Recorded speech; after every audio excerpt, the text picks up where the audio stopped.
Hi, welcome back to class. We're on Module 3 now, so now we're looking at the expansion of the administrative state. So this chapter is the rise of the administrative state, and we we're gonna take the idea that we started with last week in discussing the creation of agencies or nonprofits to address shortcomings or to address regulations or rules that were put together. So you posted why something started, and then we're going to carry on with a discussion on that.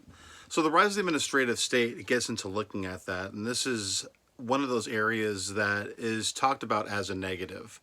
So people want to look at public administration expanding in the 20th century as being a negative.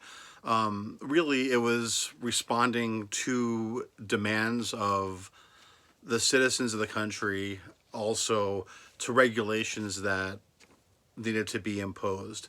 And so there were numerous failures from government, the market, and shortcomings of volunteer organizations and benevolence organizations to address issues.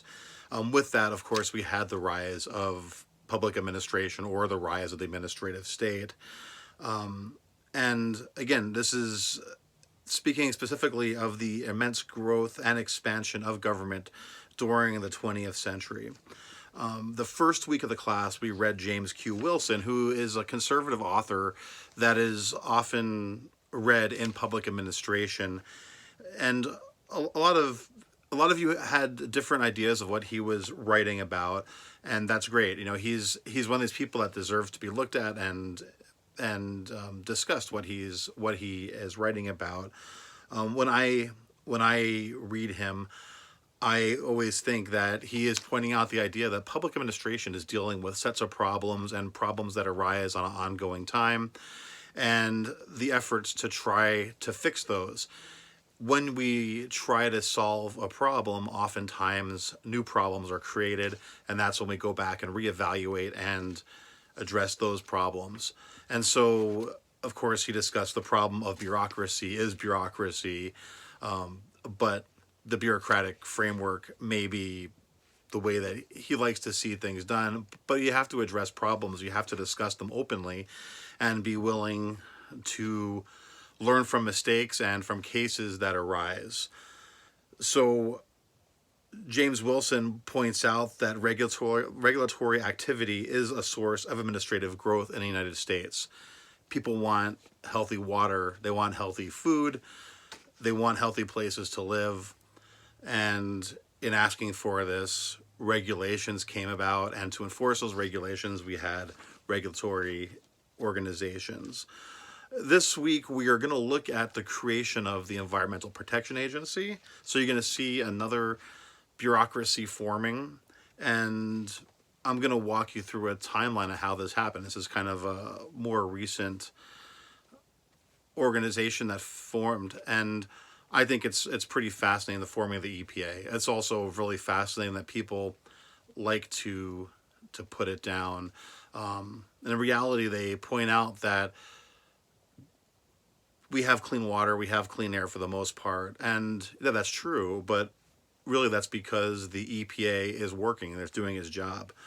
And so they'll point out, well, maybe we don't need this because we have cleaner air and water than we've maybe had in prior years. And that's true if you take two snapshots of time and compare them together. However, what is making that water and air cleaner? So we're going to look into that. And I have the week set up where you go down the list, and you'll have a series of videos, readings, and screencasts that I made actually a couple years ago, and they'll walk you through this. But it's good to understand that our agencies don't come out of nowhere. They come out of demand. In this case, it was bipartisan. We're also going to look at the case of Flint, Michigan, using the snapshot of time of the peak in their crisis. And we'll contrast that. So this week we'll look at that. Next week we'll look at New York City and contrast Flint, Michigan to New York City. Two places that took very different approaches to water management, but they also have different resources. You're going to start responding to, of course, the post you have on the creation of the entity you posted last week. This week, your 3 responses, start doing that. I know 1 or 2 of you may have jumped the gun on that, and that's totally fine. But my style of using discussions in the class is a weaving technique, which will make sense as we go through. And it allows for you to go through the semester and pull ideas forward. I think it works a lot better. I took this idea from Tony Molina, who was one of my professors at USD, and it allows for a different exchange. We're going to look at Flint, looking at the overlapping responsibilities within the state and federal government. And again, we're going to follow the items in this chapter to how I have it set up is follow in order down the list, and this will all make sense to you. I do want you to look back, to contact me if you don't have a text. I've received a couple of emails from people who don't have a text yet, and I do apologize. I didn't know we would have a shortage of textbooks. If you don't have one, please send me an email, and I will work with you. I promise that we can work together. So send me an email, and we'll work through that. Again, as we're looking at Flint, Michigan this week, one thing we're doing in public administration is we're taking an expanded lens. So things are a little different in public administration than other classes you may have taken.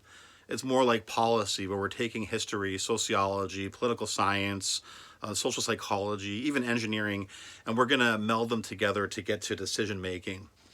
So this is truly interdisciplinary, and it covers a lot of stuff, which means that you have professionals in this field who come from many different walks of life, and this allows for greater problem solving.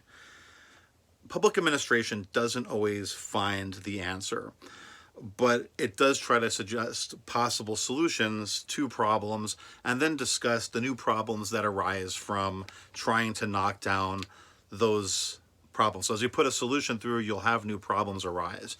And that's to be expected in public administration. And what do? We try to find more solutions. So as you could tell, this class is looking at problems and problem solving. And I think this gives you a good chance to try to get creative and hopefully step outside a box and solve some problems. Again, this class is interdisciplinary, so we're going to look at history, sociology, political science, social psych, and again, like I said, next week we'll get into engineering. The point I want you to understand is this class should be an opportunity to have fun. I know the reading is hard. The textbook is very dense in material. That's why I have open book quizzes. I have a lot of other things to make space in case you don't do as well on the test as you hope. There's other opportunities to pick up extra points in the class, and the truth is the drop boxes, the discussions are factored in along with the quizzes, and your grade, I'm sure, is a lot higher than you feel if you don't like the answers you got on the test. I will go back and reevaluate some of the test questions as we go through the semester, and occasionally I'll put an opportunity to make up some extra points by some short answers on these.